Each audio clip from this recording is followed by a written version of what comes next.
Good morning, man. Y'all see what time it is. Sunday morning. Get up, get you some breakfast, get you some LJ, you know, get you a little breather real quick. Turn on the 1 o'clock games. Sunday football. Pick six. Let's get ready. All right, my first game we're gonna do my Steelers, man. Steelers versus the Browns. We know what the Browns represent. To the Steelers, it's just the Browns. But this year, the Browns running game is dangerous. No Kareem Hunt, though. A Harbor Landry, a Harbor OBJ, and a Harbor Mayfield. I say Steelers, let's get after all three of them, especially Mayfield. The pass rush needs to be on fire. This is a off a bye week. Steelers are pretty solid off a bye week. We know Ben's record against the Browns, and we know what the Browns did to us in the playoffs last year. They dominated us. They was winning the game from the start to the finish. But this is a new year. Can't go in that game thinking about this. My beanie is crooked, guys. Y'all wasn't gonna tell me.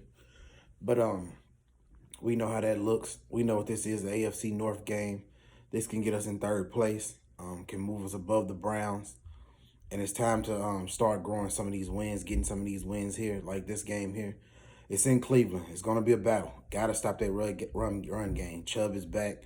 We know what Chubb represents. That's a monster in the backfield. That offensive line of the Browns is nothing to play with. We got some injuries. Look like Melvin Ingram is going to be out, and he wants to be out. So that's kind of crazy. But I don't think Melvin Ingram is playing a huge part on our defense. I think he is a solid piece with depth. But we can plug something in. We should be able to plug something in. The standard is a standard when it comes to the Steelers. We know what we do. We're one of the only teams that say next man up and mean it. But with that being said, we have to run the ball against the Browns. We got to find a way. Got to keep Myles Garrett kind of tame today. That's another monster on that defensive end coming off. We can't let them hit Ben today. Keep Ben clean. Get the ball to our playmakers. Claypool, it's time to wake up, man. 6'4" monster. It's time to come down with some of those catches today. I believe he can. I believe he will today. Deontay Johnson is the #1 target, so we know he'll get the ball. And the young rookie tight end today, I think he makes some plays. I think the Steelers get out of this game today with a win. I think it's going to be tough, though. We already know physical, hard-hitting AFC North football. But we do need to establish the run early, stick to the run. McFarland is back, so I'm looking for him to play a little bit, take some of Najee Harris' pressure off. But with that being said, let's get the ball to Najee, and let's see what he does today. That is who we should ride with, and then let's use the passing game to get it down the field even more. With that being said, I'm picking our Steelers. I'm picking my Steelers 27-24. We get out of there with a win. Our defense keeps the Brown offense contained in the second half. And we get out of there with a close win today. Next game is Titans versus Colts. Another division game. I think this is going to be close, too. I think the Colts haven't lost by a lot of points when they play very well. They just lose those close games. With that being said, Wentz is Wentz, man. I thought Wentz definitely, after that MVP year, I know he got injured, torn his ACL. Well, not MVP year, but close to getting the MVP. But Wentz has not been the same since then. But with his coach, he has showed some of the Carson Wentz that I thought he was going to be with some of his throws. But he's still inaccurate. He throws the ball all over the field, sometimes skips it to wide receivers. With that being said, though, I do think he makes some plays today. The Colts need this win. They need this win so the Titans won't run off with this division. Because if the Titans get this win today, I think this division is pretty much over. But with that being said, the Tennessee Titans, King Henry, we've seen what he's done.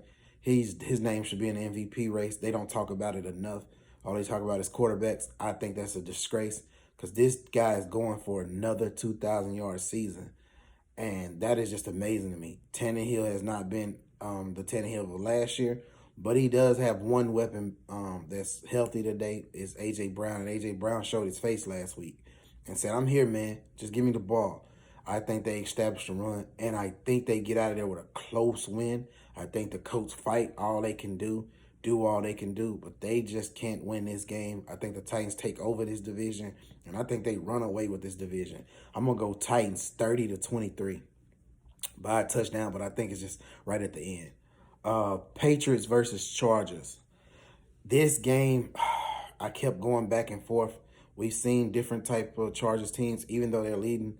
Actually, they're not. The Raiders leading that division. They jumped out there to show that they were very good this year. Justin Herbert, I still believe in him. That is a young man that has a cannon. But you're playing the New England Patriots who somehow, some way, figure young quarterbacks out early and give them problems. I think the Patriots defense gives him problems today. With that being said, though, I think the Chargers give Mac Jones some problems. I think this is an up and down game. The score is going to change a few times. I like the Chargers offense to put up some points, but just not enough. I'm picking the Patriots with the upset today. As much as it hurts me, I would love to see the Patriots lose. Let's get that straight. But I think they sneak a win today. Eckler is a game time decision the last time I checked, and I think the Chargers are really going to need him. He's got a hip injury. I don't know how much he's going to play. But with that being said, I think they really need to use him out the backfield. The Patriots have not did a good job with running backs this year. But I think the Patriots do still a win today. I definitely do.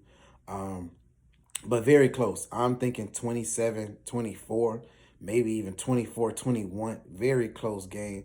But I think the Patriots sneak out of here with a win. Next game, Bucks versus Saints.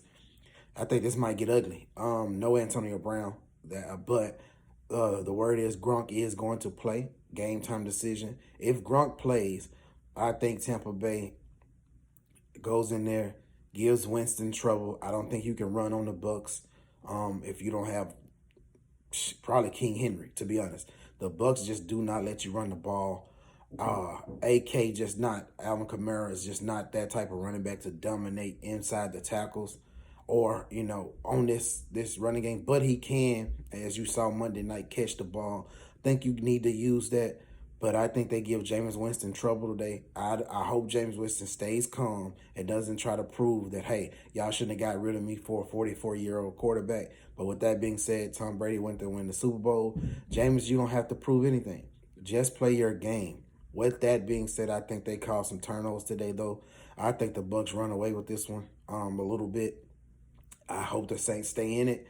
For the most part, I'm going to tune in a little bit to that game. But with that being said, I got the Bucks. Just that defense is just too much up front. No run game. Making Jameis throw the ball probably 35, 40 times. That's never good, to be honest. I like Jameis to be staying in those numbers 25 to 30 like Dak and managing the game and hitting his shots every once in a while. But if the Bucks stop that run game, they're going to have to throw the ball. I think turnovers come from that.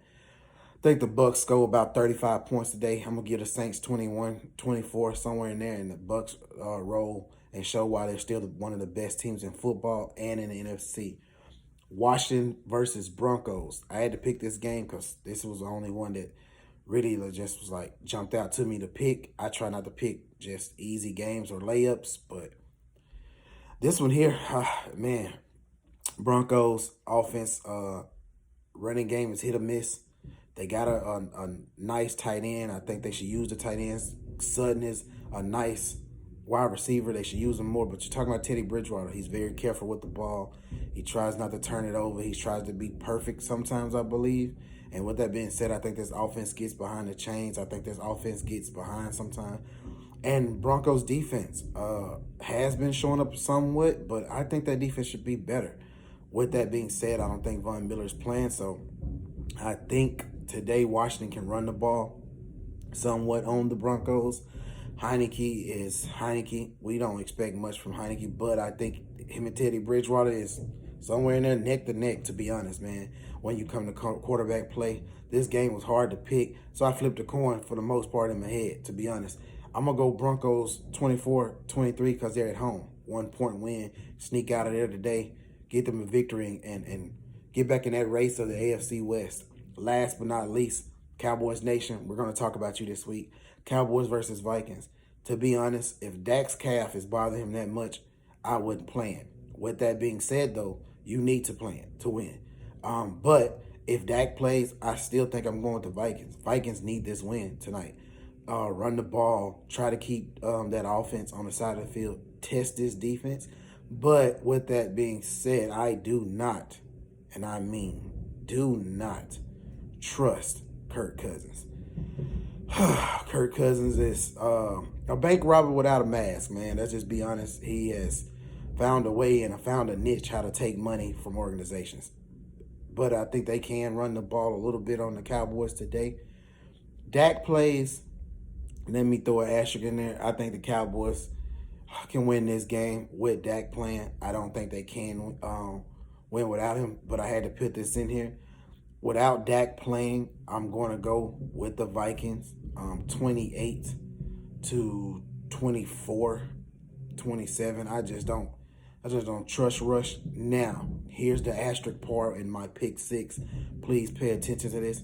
If Dak plays, I'm going with the Cowboys 34-31. They squeak a win. I do think the Vikings can win this game with Dak playing, but I just don't think it's going to be enough. And I think Dak being out there, being strong, being the leader, playing through a calf injury, the team will pick him up enough to sneak out of Minnesota with a win tonight. This is my pick six. If I talked about your team or I didn't talk about your team, let me know. And until next time.